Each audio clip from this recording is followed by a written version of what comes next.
Once you find your spot where you want to drill, just mark it X. Make sure you move all the insulation out of the way, of course. So right here I'm using a 3/4 inch spade bit. And we're going to drill down.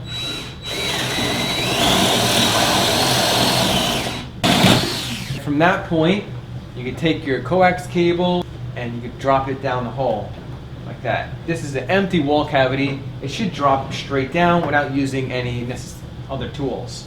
Alright, so now we have insulation in the wall. It's not going to be that easy. So you take your cable and when you run it down, it starts to curl. Alright, so now it's over here. And this is loose insulation. If you have packed insulation, this will probably curl up here and get stuck. Since this is loose insulation, it managed its way down, but still curved. We need it right about here where the wall plate is. You could use a fish rod, sure, or fish tape, but as you know, if you're in the attic with a fish rod, those are hard and clunky to maneuver in the attic. And the fish tape, as you know, bends. So even if you fish the wire down the wall, it can turn also. What I suggest using is Magnapole. Magnapole is probably the easiest tool to use and the most effective tool when it comes to wire fishing. Now you can either attach to wires right here through this hole, or you could tape it. In this case, since I already have the connector on, we're going to tape it using black electrical tape right here on the back of the connector, and tape it all the way around where it kind of doesn't want to get caught on anything. So I'm going to tape it diagonal like that, and then leave a tab so it's easy to take off, and then fold it just like that, so it's going to be easy to remove that later on. And see right here how I taped it down, so anything it'll get caught, it'll just slide right up. There's no 90-degree angles to get caught up on in the wall. Now when you drop this tool down, you want to not push it straight down the middle of the installation. You want to go in front of the installation or behind the installation, depending on where the wall plate is. So I'm going to show you right here. So see how I'm trying to push it diagonal to the front? Then you can grab it right here, and then you can roll it down. And this is safe. It doesn't scratch your walls at all, so you don't have to worry about that. And you just roll it right here. All right, and the wall plate is right here, and you can just maneuver it right where the wall plate is, right there, and then boom, you're right at your location where you need to be. This thing goes through insulation very easily. Now there's some insulation that is very thick and packed, and that's why you need to, when you insert it, you want to go in front of that packed insulation. All right, but what happens if you have a fire block? What then? No, that is not. No, I just lost my tool right here, which is really bad. So if you drop your tool down the wall, you're really going to need another spade bit, and you're going to drill right next to the other hole. Make sure it's tight this time.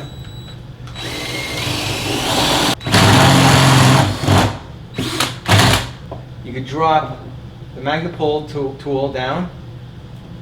All right, swing it around, grab it, and then pull and retract your tool. There we go. You just saved yourself 10 bucks. All right, so let's say you drilled the hole, you're running your wires, and you're fishing your wires down, and you hear a thunk. All right, so now you know that there's a fire block in the wall. And that's good that, houses have fire blocks, because it prevents fires from spreading upward into your second floor or even your attic. But for an installer, this is a nightmare. All right, so we're gonna spin the wall around, and we're going to go around this fire block. Now there's a few ways to locate a fire block. You can knock, and if you don't hear that echo, when you hear a shorter sound tone, then you know there's a fire block in this location right here. You can also use this magnet pull tool, and you can wave it back and forth, and it should stick to the drywall nail or drywall screw inserted into the fire block. Another way, of course, is using a stud finder. It should locate the fire block in the wall as well. Now that you know where the fire block is, we're going to have to try to go around it to continue fishing the wire down the wall. So this is where the Q-bit comes into play.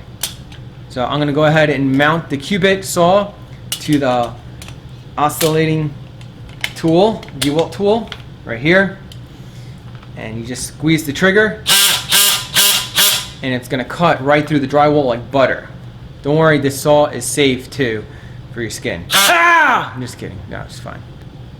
And you want to put slight pressure on it, and at the same time squeeze the trigger slowly.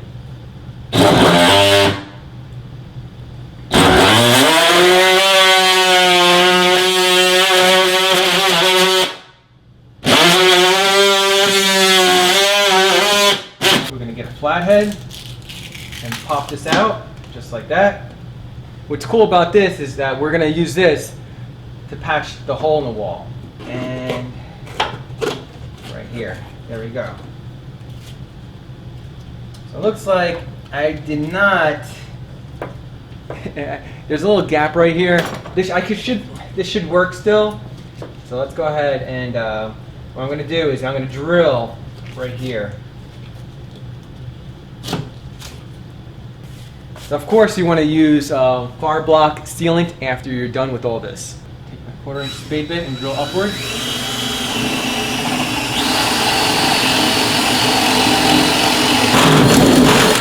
Alright, so I drilled through that. So I got a little my magnet wand right here, and it bends. So you take your magnet wand, you drop your magnet pole into the location, right in that hole, the fire block hole.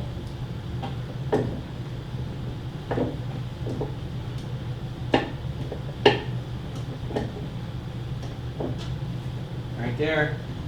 And then from this point on, you can just drop it down the wall using the magnet pole.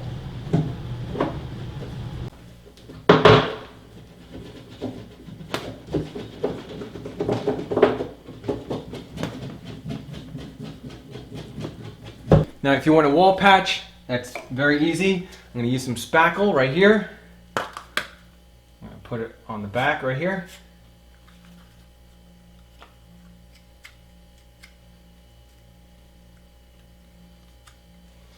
And I'm just going to place it right in here.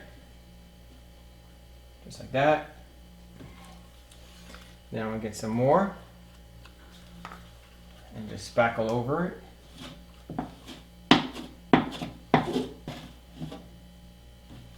And of course you want to sand it down and paint it, all that good stuff. Now if you don't have this special tool, they do make a Q-bit adapter that you can just go ahead and mount it onto this device right here. And so you just squeeze and slide that down, remove that, and then you can attach it to this adapter, and it goes onto your regular drill. And just unscrew it right here, and it slides on. Like that. This handle is reversible, so it's for righty and lefties, and it comes with the Allen key, so you can change the handle. It also comes with the bit adapter. Just put this on right here, tighten that.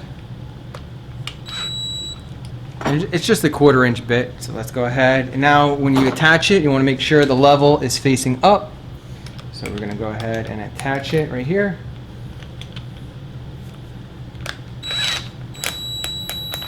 There you go.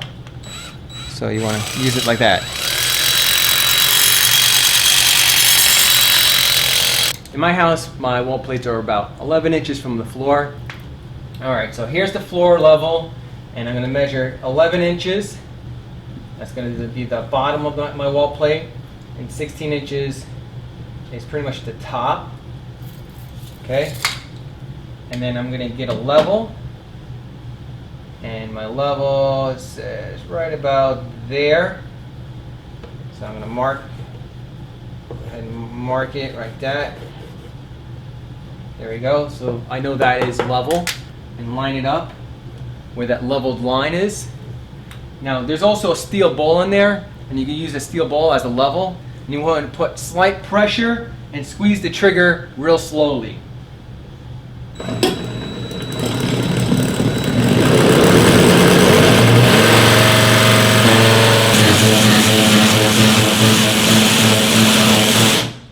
Alright, let's go ahead and squeeze it out. There we go. Now you can take your magnet pull and then bring it all the way up and take out your wire. So guys, if you found this video really informative, give me a big thumbs up. Worked hard on this project, making the portable wall and demonstrating all these tools. If you know any installer or anyone that's in the field of running cables, go ahead and click on the share button below and share this video to them. Help someone out. If you guys are interested in any of these tools, of course the links will be in the video description below. If you guys want more how-to videos like this coming your way, click on the subscribe button right here. And if you want to check out some of my other tutorials, click on the playlist right here. Thanks guys for watching. Later.